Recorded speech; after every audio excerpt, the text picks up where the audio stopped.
दोस्तों, बहुत समय पहले की बात है। किसी नगरी में एक युवक रहता था। वो युवक नौजवान था और वो अपने जीवन में कुछ बड़ा करना चाहता था। वो अपने जीवन में सफल होना चाहता था, लेकिन उसके मन में न जाने कैसे विचार चल रहे थे।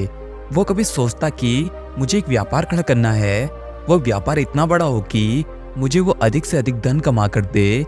लेकिन उस नौजवान के पास धैर्य की कमी थी, जिस कारण वो डरता था कि यदि मैंने व्यापार शुरू किया और वो व्यापार यदि घाटे में चला गया तो मुझे बहुत बड़ा नुकसान झेलना पड़ेगा। मेरी सारी जमा की हुई पूंजी डूब जाएगी और मैं सड़क पर आ जाऊंगा।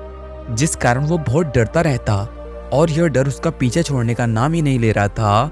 उस व्यक्ति का एक मित्र भी था जिसने उससे कहा था, यदि तुम अच्छी आदतें अपना लो, अच्छी बातें अपना लो, तो तुम्हारे मन का यह डर खत्म हो सकता है और तुम अपने जीवन में आगे की ओर बढ़ सकते हो। लेकिन अब उसके मन में एक सवाल उत्पन्न हो रहा था कि वो कौन सी अच्छी आदतें हैं, वो कौन सी अच्छी बातें हैं जिन्हें मुझे अपने जीवन में अपनाना चाहिए, जिससे मैं अपने जीवन में सफलता को हासिल कर पाऊं, जिससे मैं अपने जीवन में अधिक से अधिक धन कमा पाऊं। और दूसरी तरफ उसके मन में हमेशा नकारात्मक विचार रहते थे, जिस कारण वो बहुत परेशान रहता, बहुत चिंतित रहता और हमेशा उदास रहता। उसे यह सब समझ में नहीं आ रहा था कि वो क्या करे, किस तरह से अपने इन सवालों का जवाब ढूंढे, किस तरह से वो अपने आप को इन परिस्थितियों से बाहर निकाले। तभी एक दिन उसे एक बौद्ध भिक्षु के बारे में पता चला। वह बौद्ध भिक्षु के पास पहुंचा, उन्हें प्रणाम किया और फिर उसने अपने मन की सारी बातें उन बौद्ध भिक्षु को बता दी। वो बौद्ध भिक्षु बहुत ही ज्ञानी थे। उन्होंने उस व्यक्ति के मन की व्यथा समझ ली। उन्होंने बहुत ही शांतिपूर्वक उसकी सारी बातें सुनी और उसके बाद उन्होंने कहना शुरू किया। वो बौद्ध भिक्षु उस व्यक्ति से कहते हैं, हम मनुष्य जब नौजवान होते हैं तो हमारे मन में तरह तरह के विचार होते हैं। हम तरह तरह की सफलताओं को पाना चाहते हैं। हम चाहते हैं कि हम यह कर ले, हम वो कर लें, हम इसमें सफल हो जाएं, हम उसमें सफल हो जाएं। लेकिन हम किसी एक चीज की तरफ ध्यान केंद्रित नहीं कर पाते। हम यह नहीं समझ पाते कि हमें कहाँ जाना चाहिए और हमें किस तरह से आगे बढ़ना चाहिए, जिस कारण अधिकांश लोग अपने मार्ग पर आगे की ओर बढ़ नहीं पाते। और इसी कारणवश अधिकांश लोग अपने जीवन में असफलता का मुख देखते हैं। वो अपने जीवन में लगातार असफलता झेलते रहते हैं और वो अपने जीवन में कभी भी सफल नहीं हो पाते। तभी आगे वो बौद्ध भिक्षु उस युवक से कहते हैं, बनते, मान लो कि तुम्हारी मृत्यु आज ही होनी है और तुम्हारे पास खोने के लिए कुछ भी नहीं बचा, तो तुम क्या करोगे? बौद्ध भिक्षु की यह बात सुनकर वह युवक स्तब्ध रह गया। उसे कुछ भी समझ में नहीं आ रहा था कि वो उन बौद्ध भिक्षु के प्रश्न का क्या जवाब दे। तभी वो बौद्ध भिक्षु उस युवक से कहते हैं, मान लो कि तुम्हारी मृत्यु आज होनी है और तुम्हारे पास खोने के लिए कुछ नहीं है, तो तुम्हें किस बात का डर है? तुम जो चाहो वो कर सकते हो। तुम अपने जीवन में जो पाना चाहते हो उसकी ओर आगे बढ़ सकते हो, क्योंकि वैसे भी तुम्हारे पास खोने के लिए कुछ नहीं है। तो ऐसे में तुम अपने सपनों को पूरा करने के पीछे क्यों हटते हो? यही कारण है कि अधिकांश लोग अपने सपनों को पूरा करने में असफल हो जाते हैं, क्योंकि उन्हें लंबे समय तक इसी तरह से कार्य करने की क्षमता नहीं होती। क्योंकि अधिकांश तो लोग अपने जीवन के कई साल इसी तरह बर्बाद कर देते हैं। वो जब कोई नया व्यापार शुरू करते हैं तो उन्हें हफ्ते में 7 से 18 घंटे काम करना होता है। लेकिन अधिकांश लोग तो ऐसा करने में असफल होते हैं क्योंकि उनके पास इतना धैर्य नहीं होता। वो चाहते हैं कि उनका व्यापार तुरंत बड़ा हो जाए और उनके पास तुरंत अधिक से अधिक धन आने लगे। लेकिन यदि तुम अपने व्यापार को इतना बड़ा करना चाहते हो तो तुम चाहते हो कि तुम्हारे पास अत्यधिक धन आए, तुम अधिक पैसा कमाना चाहते हो, तो तुम्हें उतनी मेहनत भी करनी होगी, तुम्हें उसके लिए उसकी कीमत भी चुकानी होगी। आजकल के नौजवानों को ये बात पता होनी चाहिए, यदि आप अपने जीवन में कुछ करना चाहते हैं, कुछ बड़ा हासिल करना चाहते हैं, अपने सपनों को पूरा करना चाहते हैं, तो आपको 3 गुना मेहनत करनी होगी। इस पर वो लड़का कहता है, हे गुरु, पर ऐसा क्यों? आखिर हम ऐसा क्यों नहीं कर सकते? इसके पीछे क्या कारण है? तभी वो बौद्ध भिक्षु मुस्कुराने लगे और उस युवक से कहते हैं, मान लो कि तुम कोई नौकरी करते हो और उस नौकरी के अलावा कोई ऐसा भी काम पसंद है जो तुम पूरे दिल से करना चाहते हो और इस काम को करते वक्त तुम्हें कभी भी थकान नहीं महसूस होती और ना ही तुम कभी भी कोई थकान महसूस करते हो। लेकिन आज तक तुमने उस पर कभी भी कोई कार्य नहीं किया और जब तुम अपने मन चाहे कार्य को करना शुरू करते हो तो तब तुम्हें पता चलता है इसके अंदर तो और भी लोग हैं, कुछ ऐसे काम कर रहे हैं, कुछ वैसे काम कर रहे हैं, और जो वो काम कर रहे हैं वो तुमसे कहीं ज्यादा बेहतर है, तो क्या तुम एक दिन में या फिर एक ही महीने में उनसे बेहतर कार्य करके दिखा सकते हो? तभी वो व्यक्ति कहता है, जी गुरुवर, आप सही कहते हैं, मैं उनसे अच्छा कार्य नहीं कर पाऊंगा क्योंकि मुझे उस कार्य का कोई अनुभव नहीं। जब मैं उस कार्य को करूंगा तभी मुझे अनुभव प्राप्त होगा और उसी अनुभव के आधार पर मैं उस कार्य को और बेहतर ढंग से कर पाऊंगा। दोस्तों, जैसे कि आप लोगों ने देखा होगा, आजकल इंटरनेट का समय है, और ऐसे में यदि मान लीजिए कि आप किसी बैंक में नौकरी करते हैं और उसी के साथ आपको लिखना भी बहुत पसंद है, और ऐसे में आप चाहते हैं कि जहाँ पर आप अपना खुद का एक ऑनलाइन ब्लॉग शुरू करें, जहाँ पर आपको काम करके खुशी मिले, जहाँ पर काम करना आपको बोझ ना लगे। लेकिन जब आप यहाँ पर काम करना शुरू करते हैं तो धीरे धीरे समय के साथ आपको पता चलता है कि जहाँ पर आप काम कर रहे हैं वहाँ पर आपको कोई नहीं जानता, और वहाँ पर आपके जैसे कई सारे अनगिनत लोग हैं जो पहले से ही इस पर कार्य करना शुरू कर चुके हैं। अगर आप वहाँ पर बहुत सारे लोगों को देखेंगे और उन्हें काम करता हुआ देखेंगे, आप जरूर हारा हुआ महसूस करेंगे। ऐसे समय पर आप असफल महसूस करेंगे, लेकिन ऐसे समय पर आपको हारना नहीं है, बल्कि अपने आप को और भी ज्यादा ताकतवर बनाना है।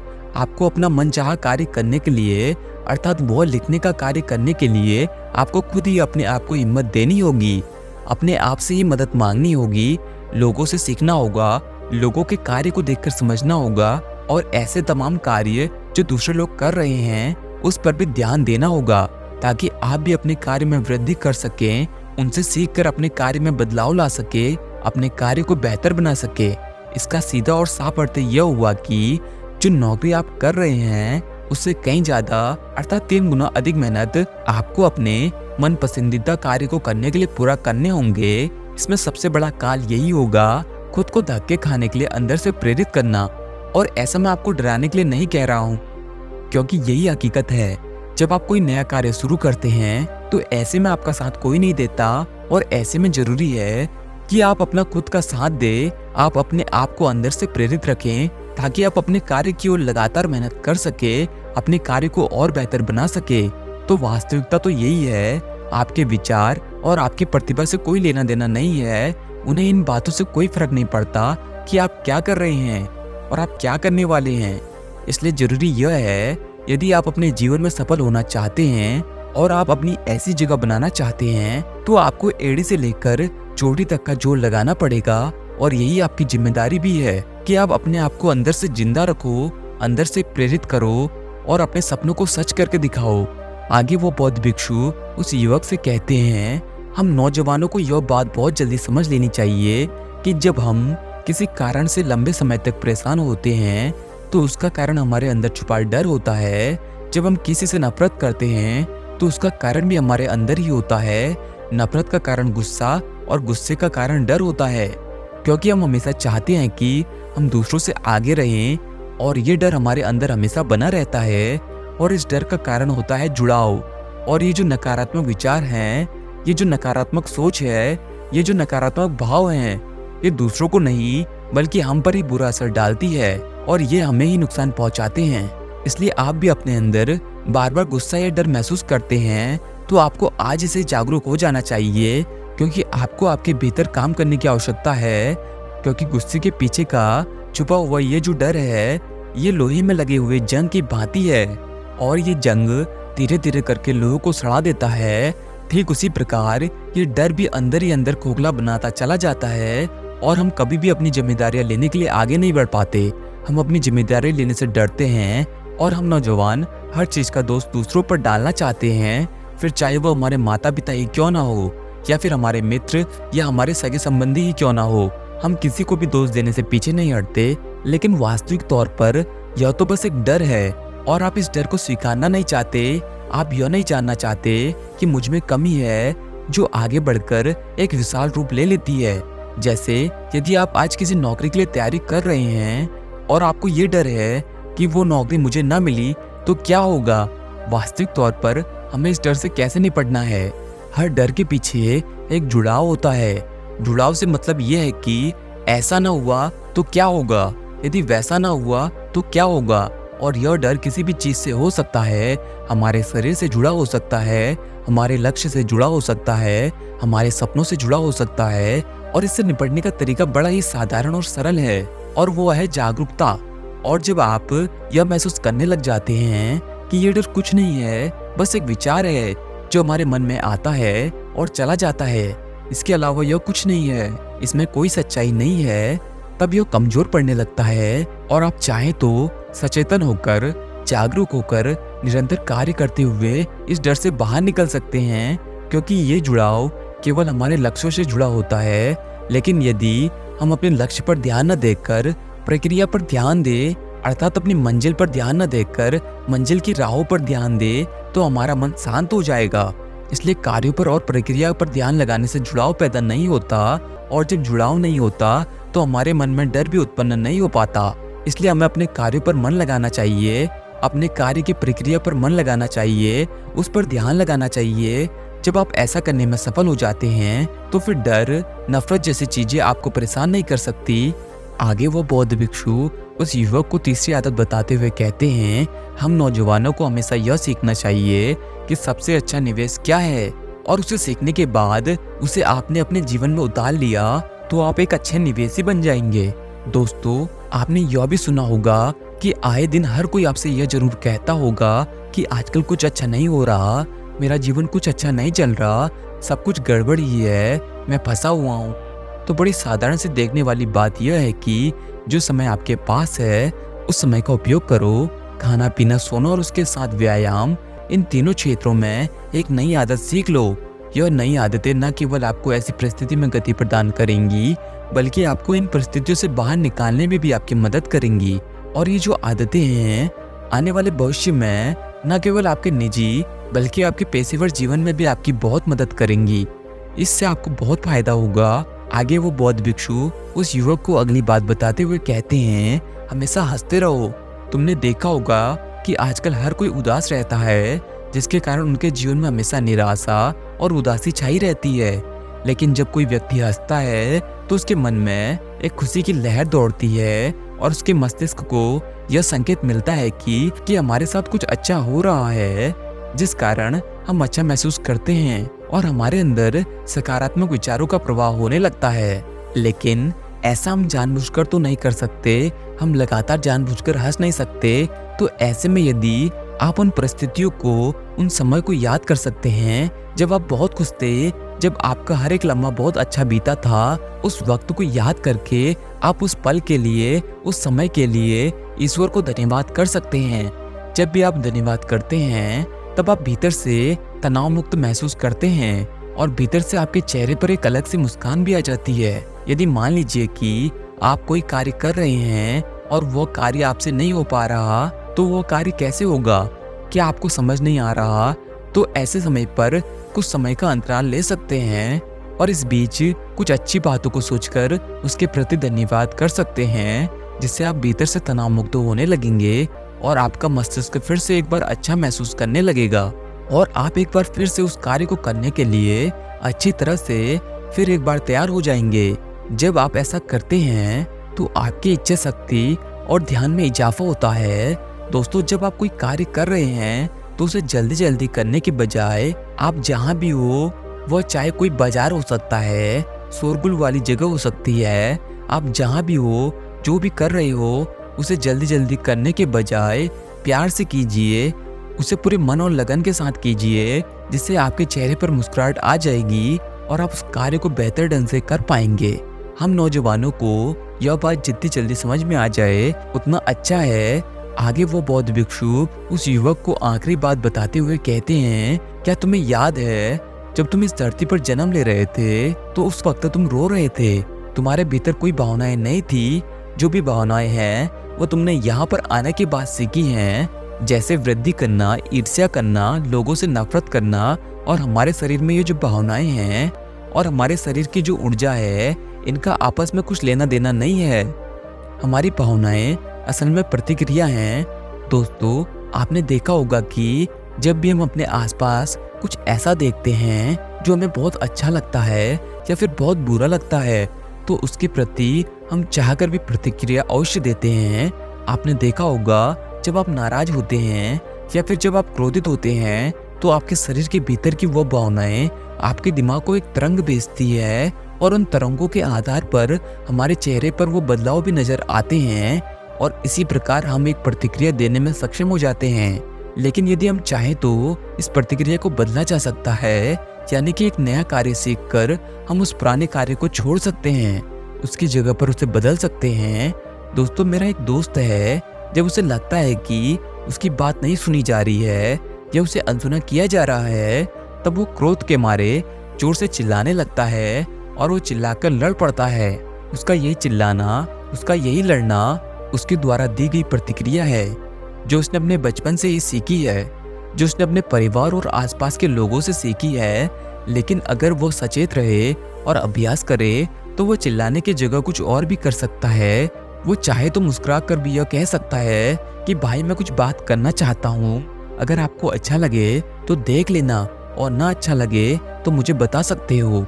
इस प्रकार हम भी अपनी गलत भावनाओं को बदलकर उसकी जगह पर अच्छी भावनाएं या फिर यूं कहें कि एक गलत आदत को बदलकर एक अच्छी आदत अपना सकते हैं। इसी प्रकार हम चाहें तो नकारात्मक भावनाओं पर नए कार्य करने वाली कला को सीख सकते हैं और उसे अपना सकते हैं, क्योंकि जब हम भावनात्मक प्रतिक्रिया देते हैं तो इससे हमारे भीतर की ओर हमारा समय, हमारे सोचने समझने की क्षमताएं सभी पूरी तरह से व्यर्थ हो जाती हैं। जब आप एक पल के लिए यह सोचो कि यदि आप अपने जीवन में 80% समय सही से अपने आप को व्यवस्थित कर लो तो आप अपने लिए कितना समय बचा सकते हो, आप अपने शरीर की कितनी ऊर्जा बचा सकते हो। इसलिए नकारात्मक विचारों पर नए एक्शन लेने की कला में सीख लेनी चाहिए। इसलिए अब नौजवानों को ये भावना तुरंत प्रतिक्रिया के बारे में जल्दी से जल्द सीख लेना चाहिए। इतना कहकर वो बौद्ध भिक्षु शांत हो गए और उस नौजवान युवक को भी ऐसे 5 सबक मिल चुके थे और जिसे वो अपने जीवन में उतारकर अपने जीवन को एक नई दिशा दे सकता है। दोस्तों, अगर हम इस वीडियो में उन 5 बातों के बारे में एक बार फिर बात करें तो पहली बात थी कि आप अपने मनचाहे कार्य को करने से पीछे क्यों हटते हो। इसे पूरा करने की जिम्मेदारी आपकी है। लोग तो कहते ही हैं और लोगों का काम है कहना, लेकिन आप यदि किसी कार्य को पसंद करते हैं तो उस कार्य को पूरा करना आपकी जिम्मेदारी है। जब आप किसी कार्य को दिल से पसंद करते हैं और उस कार्य में डूब जाते हैं तो उस कार्य को करने में आपको मजा भी आता है और ऐसे समय पर आपको समय का अंदाजा भी नहीं लगता। लेकिन इस स्थिति में पहुंचने के लिए आपको 3 गुना अधिक मेहनत करनी पड़ेगी। दूसरी बात जो हमने सीखी थी, अगर आपसे कोई नफरत करता है या आप किसी से नफरत करते हैं तो उसका कारण आपके अंदर छिपा हुआ है और इसका कारण है गुस्सा, गुस्से का कारण है डर और डर का कारण है जुड़ाव। नफरत के पीछे जो डर है वो जिंदगी के हर कोने में फैलकर आपको कोई कार्य कायदे से नहीं करने देता। इसलिए अपने डर को अहमियत मत दो, क्योंकि आप उस डर को आसानी से खत्म कर सकते हो, उस जुड़ाव को आसानी से खत्म कर सकते हो। तीसरी बात जो हमने इस वीडियो में सीखी कि आपकी हर एक अच्छी आदत आपको जिंदगी में कितना रिटर्न निकाल कर देती है, इसका आपको कोई भी अंदाजा नहीं है। अगर आप कहीं पर फंसे हुए हैं, आप अभी भी फंसा हुआ महसूस कर रहे हैं, तो आपको खाना पीना और व्यायाम करना, ये 3 आदतें आपको उन परिस्थितियों से बाहर निकाल सकती है और आपके जीवन को बेहतर बना सकती है, जिससे न केवल आपके जीवन को गति मिलेगी बल्कि आपके जीवन पर भी बहुत अच्छा असर पड़ेगा। आगे चौथी बात जो हमने इस कहानी से सीखी कि हमेशा हंसते रहो। सफलता के पहले खुशी आती है, क्योंकि जब दिमाग खुशी महसूस करता है तो इच्छा शक्ति जैसी खूबियां आपके भीतर पड़ने लगती है। एक छोटी सी मुस्कुराहट हमारे मस्तिष्क को यह संदेश देती है कि आज मैं बहुत अच्छा महसूस कर रहा हूँ और आज का दिन बहुत अच्छा है। लेकिन इसके लिए आप जबरन मुस्कुराने की आदत नहीं डाल सकते, लेकिन उन आदतों को सीख सकते हैं जो आपके चेहरे पर मुस्कुराहट ला दे। असली और नकली मुस्कुराहट एक काम तो करती है, लेकिन धन्यवाद और अच्छा साहित्य पढ़ना, ये छोटी छोटी चीजें आपकी जिंदगी में बहुत प्रभाव डालती हैं। और इस वीडियो में हमने जो आखिरी बात सीखी है वो है भावनाएं। भावनाएं असल में प्रतिक्रिया हैं और इन पर हम जितनी जल्दी काबू पा लेंगे ये हमारे लिए उतना ही अच्छा है, क्योंकि कोई भी बच्चा या कोई भी व्यक्ति जब पैदा होता है तो वो गुस्सा या फिर नाराज नहीं होता, वो केवल रोता है, क्योंकि उसके अंदर कोई भावनाएं नहीं होती। भावनाएं तो हम यहाँ पर आकर सीखते हैं। यदि आप अधिकतर नकारात्मक हैं तो आपका समय, आपके विचार, आपकी ऊर्जा, इन सब का नुकसान आपको झेलना पड़ सकता है। इसलिए आप अपने नकारात्मक विचारों को काबू में करना सीखें और उसे एक नए और अच्छे विचार से बदलना सीखें। इसे आपको जल्दी से जल्दी सीख लेना चाहिए।